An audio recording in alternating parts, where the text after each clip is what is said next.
What's up there guys, Alex here, Marzell Money. Thanks for joining me. We're talking today about Simply Wall Street. Now, I love Simply Wall Street. If you're anything like how I was and you love stocks, you love investing, but you're always asking yourself, should I invest in that stock or should I invest in this stock? What does this mean? What does that mean?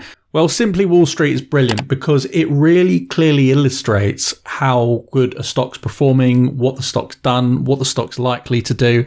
And we're going to dive right into it now, and I'm going to show you exactly how I use Simply Wall Street. I'm going to be showing you in this video how to use the platform to its best abilities, how you can pick the best stocks on there. What I would advise is to watch it all the way through because I want to show you each of the different functions because it is important in picking the right stocks. Oh, and by the way, I will make you aware that it's not a sponsored video. They're not paying me to speak about them and I'm not an affiliate of theirs. It's just a platform I personally use. I really love the interface. I've used it for a long time. It's done very well for me in picking the right stocks. If you do want to support the video and support the channel, just smash the like button, really. That would be the best thing and that would be much appreciated. And of course, if you want to keep up to date with all my other investing videos, I talk about high growth stocks, dividend stocks, crypto, gold, and all that good stuff. You could subscribe below and that way all my videos will come up on your feed and you won't miss one. And if you want to be notified of when I post, just hit that bell icon and you'll get a little notification on your phone come up. Right, let's get straight into it. So guys, let's dive right into the platform here. I'm going to bring you over to my screen.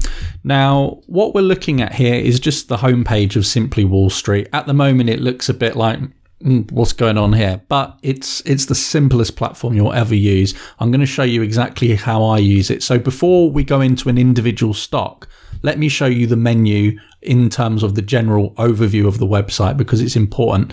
You can see here what we're doing. So the first thing, obviously, you've got here are stocks. This is basically just a great way of browsing through different stocks in different industries. One thing I will mention at this point, because you're going to see this quite a lot throughout this video, you'll see that each stock that you go over has this kind of chart, and this chart is known as a snowflake analysis. This is one of the reasons I love Simply Wall Street. They just make things so simple in just getting an overview of the stock. So for example, let's just look at GlaxoSmithKline here, a big pharmaceutical company. You can see that the dividend is very favorable, so it's a great dividend stock, relatively healthy, strong past, futures looking okay, and value. Whereas you could look at a stock like Diageo, who make different alcoholic beverages. Dividends okay. Financial health is you might need to look into that one. Past isn't great. Future is so-so. Is it good value for money? Not really. So that doesn't necessarily mean you shouldn't buy it. There could be other factors, and that's why this platform's so good, so you can look into it. But I thought I would just mention the snowflake analysis first of all. So that's stocks looking at the menu. One over on just discovering stocks is the actual discover page. And this is really nice feature that they have actually, because you can see there's different kind of categories. They make it really simple for you to find what you're looking for. So buy the dip. So this is obviously going to be stocks that have come down recently, high growth, potentially undervalued. I think there should be like a dividend stock one as well. Dividend rock stars. So just as an example, you could click on dividends rock stars, and this is going to give you all the best dividend stocks. You can do it by industry, by country. For you guys in the States, I think it'd be under United States as opposed to America. Yeah. And you can just find one. So for example, if we went to the banks, you're going to find here the different banks, and you can easily navigate through this platform so simply. Portfolios. Now, I don't have my portfolio account set up on here, but I do advise using this. It's so easy. You can just add stocks to your own portfolio, add your positions as well if you like. I mean, for example, if we go over to Apple, for example, this is where you would enter your stocks that you're looking for. You can simply add it to your portfolio. You can add your holdings, for example, and it's easily done. The next thing on the menu I'll show you just before we go into an individual stock, so I can show you how to evaluate the stock to pick the kind of best stocks and compare them against each other. What I'll show you here is this new feature called Screener. It's really cool. I really like it. So on the screen here, I'm going to show you what this is because I believe this is really cool. You know, I was talking to you about the snowflake analysis where you can see if a stock's great value, does it pay a dividend, is it a future worthy stock? Well, here you can actually adjust your own parameters to kind of find the right kind of stock you're looking for. I think that's really cool. I haven't seen any other platform do anything like that, to be quite honest. Yeah, you might think, well, I'm going to get the best value, the best dividend, the best health, the best history, the best future. But realistically, that won't give you much because stocks like that don't really exist. And if they do, there's probably something a bit fishy going on, I'd imagine. Let's be realistic. Let's say we wanted a dividend stock, a stock that's good value. So I'm going to adjust the health, the past and the future to be realistic. But we're going heavy on the value and the dividend. So we could save that screener and let's call it dividend value, for example. We'll confirm that.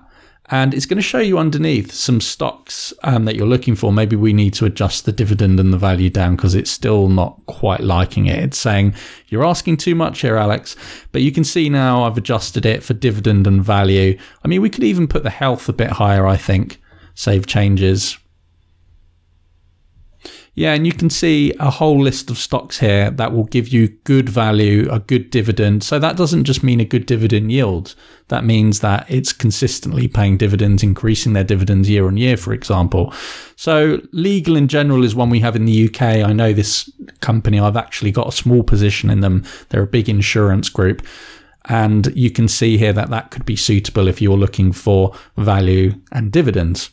So that moves me on to the next part of the video. I'm going to show you an individual stock. We'll look at Apple because it's a stock we all know. Many of us hold positions in this company, and I'm going to show you exactly how you can review the stock to see if it's worth buying for your portfolio.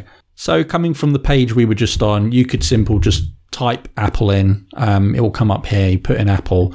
And we can see here on the snowflake analysis that they've got a strong history, the health is good and future prospect.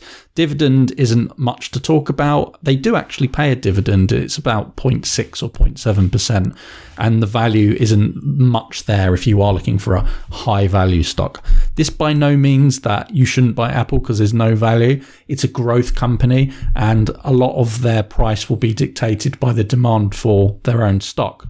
So each company here has an overview, which you can see here, an executive summary they call it, where it will give you just some key positives and also some key negatives. If there's any huge warnings, they'll come up here underneath this kind of amber warning. But there's only, on the risk analysis, there's only kind of like an amber warning here. It has a high level of debt. That doesn't necessarily mean it's a bad stock. A lot of companies have debt, particularly the huge companies, because actually it's cheaper for them to use debt than to use their own equity. That's probably one for another video. So first, we're going to look at share price and news. This is where you're going to see the stock price. You can look at it like any normal chart, year, 3 years, 5 years, see where the stock price has been. But obviously, looking at the stock price alone, it doesn't give us much information. This is why you should never just pick a stock by looking at the chart. It really doesn't mean much. What you can look at, however, is look at how it's performed in the market over the last 7 days, 1 year, for example. And you can look here, which I love on Simply Wall Street, is the valuation. So this valuation is basically just comparing its fair value to the price to the market. It's saying that Apple is 67% overvalued and the PE ratio, which is the price to earnings ratio, is 34.81. Now, it will also tell you that how that PE ratio fares to the rest of the industry. So it's trading above the estimate fair value. And in terms of the PE ratio for the US tech industry, it says here the average is 23.3. So Apple is at 34.8. So you might think, it's kind of overvalued, but then you might also think, well, Apple is the best tech company or consumer product company, mobile company, computing company there is, right? So you got to take everything with a pinch of salt and compare it to other kind of companies. There's no other Apple, there's no other company like them that has a market capitalization of $2 trillion. So they're quite unique in that sense. And this is where this overvalue on paper estimate comes from. We'll move on to the future growth. Just before I do that, you can see price to earnings growth ratios, price to book ratios. Everything is illustrated in these really neat little clocks, kind of like that you would get on a car, kind of like rev counters. They're really easy to follow. They compare it to the industry and the market, so really cool. So future growth, you can see here that it gives you a future growth estimation. It's saying for Apple that over the next 1 to 3 years, we should see 8.4% annual returns. You can see at previous earnings, previous revenues, and what they're expected to do here over the coming years. Here you can see earnings per share growth forecast. Similar story. You can see what they're predicting for the next 5 years. Now, in Apple's case, it looks pretty good, I must say. Looking here, you can see past performance. You can see how they've done historically. In Apple's case, 4% historically per annum over the last 5 years. So nothing huge in the terms of growth, but some growth, which is nice to see. And included in past performance, you're going to see these other clocks on return on equity, return on assets, return on capital employed, and really easy to look how it compares to the overall market and the industry. Next steps are the financial health. Now, this is where a lot of people get bogged down and it's all about numbers and reports, and it gets a bit complex unless you're a financial analyst or someone that understands how to read a balance sheet. And let's be honest, not all of us do. It's quite technical. But this is the great thing about Simply Wall Street. Look how easy it is, financial health.